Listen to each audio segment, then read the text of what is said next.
Oi, boa noite. No DJ UFSC de hoje, você confere como foi o segundo dia do depoimento do ex-ministro da Saúde, Eduardo Pazuello, na CPI da Covid, a atualização dos números da pandemia em Santa Catarina e uma matéria sobre como funciona o processo de checagem de fatos.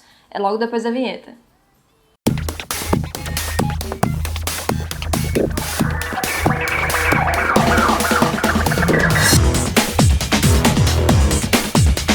O ex-ministro da Saúde, Eduardo Pazuello, voltou a ser ouvido na CPI da Covid nesta quinta-feira. O depoimento começou ontem, mas teve que ser suspenso após o general passar mal no intervalo da comissão parlamentar de inquérito.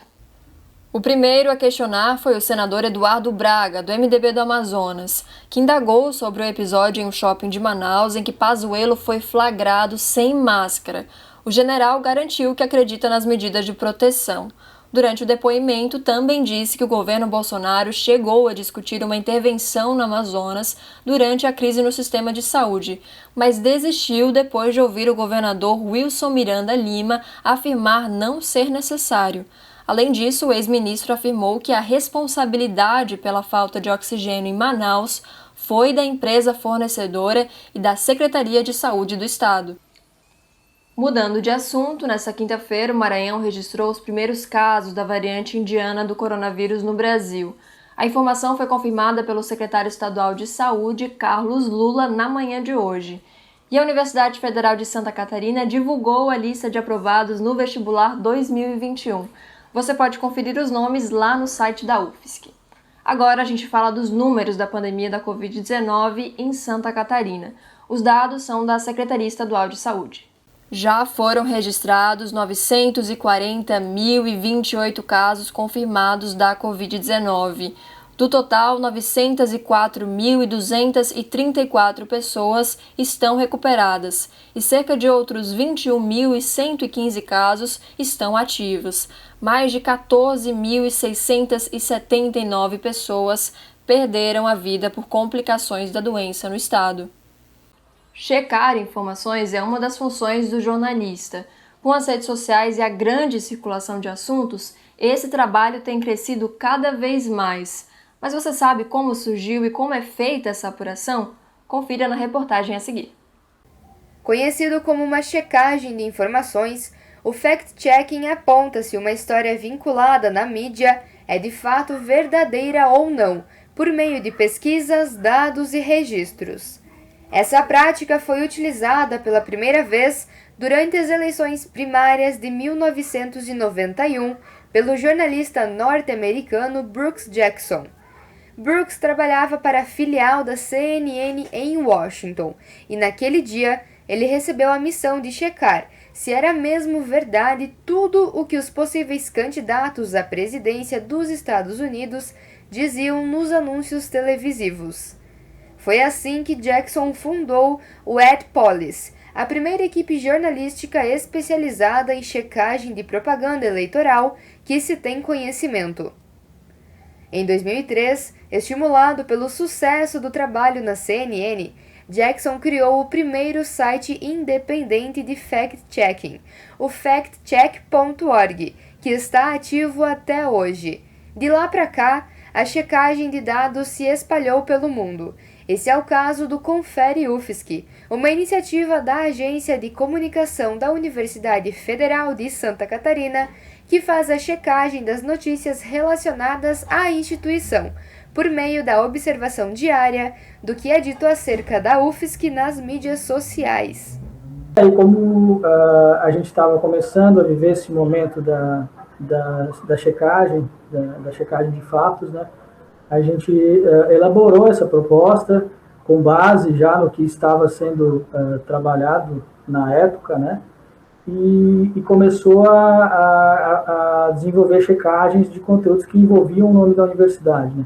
A partir de regras que estão postas ali no site da GECOM, né? Que são claras e de critérios, enfim, de bases que nos dessem a condição de fazer essa checagem e oferecer esse conteúdo checado a partir da visão institucional, né? Um dos últimos casos verificados pelo Confere UFSC foi a denúncia de que um professor da universidade teria pichado uma área de construção no sul da ilha de Florianópolis. Pego em flagrante, o autor do delito mais tarde disse ter se comprometido a limpar a sujeira feita. Mas antes disso tudo acontecer, os boatos de que ele tivesse alguma ligação com a UFSC correram soltos. Na hora eu já fui para o Google, coloquei o nome dele para ver se tinha alguma relação com a UFSC. Não veio nada. E aí, em seguida, não demorou muito, eu recebi uma foto da carteira de motorista desse infrator, né, da pessoa que estava fazendo as pichações. E que era outra coisa que o real estava circulando também pelo WhatsApp. Então, eu recebi essa foto com o nome completo dele, que na ENA já tinha um outro sobrenome que facilitou um pouco mais encontrar. Então, foi uma busca muito simples, assim, pelo Lattes da pessoa. Então, são informações que o próprio professor universitário, que ele próprio forneceu, né, da instituição que ele era, e não é a UFSC. Então, pronto, aqui, para mim, eu já tenho a minha primeira informação. Então, a AGECOM tem acesso ao cadastro de pessoas ligadas à instituição, né? Então, pessoas que estão formalmente ligadas à instituição, em questão de emprego mesmo, né? Assim, se é professor, mesmo visitante, ele é cadastrado pela Prodegesp, pela Pró-Reitoria de Desenvolvimento e Gestão de Pessoas, e existe um cadastro, né, com todas as informações de todo mundo. E ali procurei vários jeitos diferentes, né, do nome da pessoa e não consta, né? Então, assim, ali para mim foi a minha confirmação e me deu a segurança de poder alertar os colegas jornalistas que não se tratava de alguém da comunidade da UFSC, né?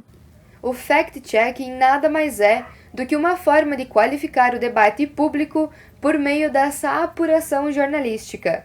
Mas você que está aí do outro lado da telinha, sabe quais são os principais passos a serem tomados ao fazer uma checagem? As agências de fact-checking, como a Boatos.org, criada em 2013 pelo jornalista Edgar Matsuki, possuem métodos certeiros e eficazes de fazerem esse trabalho. A primeira coisa que a gente faz é verificar, olhar o tema, ler ele com atenção, né? Porque a partir daí a gente consegue, primeiro, saber se o texto tem alguma característica de boato e também se a informação foi dada em alguma fonte confiável.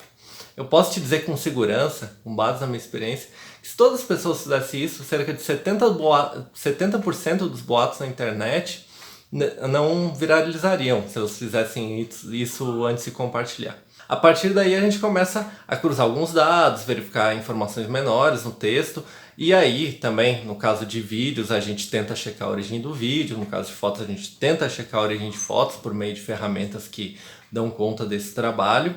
E por fim, se caso a gente não tenha chegado a uma conclusão se a informação é verdadeira ou falsa, a gente tenta entrar em contato com as pessoas citadas e também no meio desse processo, claro, a gente consulta para verificar se as fontes citadas publicaram alguma informação na internet, por exemplo, desmentindo.